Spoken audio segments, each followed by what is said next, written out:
Şenlerin toydu bugün, kardeşim deydi bugün. Şenlerin toydu bugün, kardeşim deydi bugün.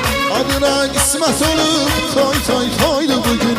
Adına kısmet olup toy toy toydu bugün.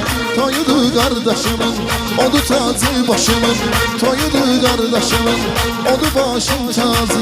Ne güzel güldü bugün, attı bu subaylık taşını. Ne güzel güldü bugün, attı bu subaylık taşını.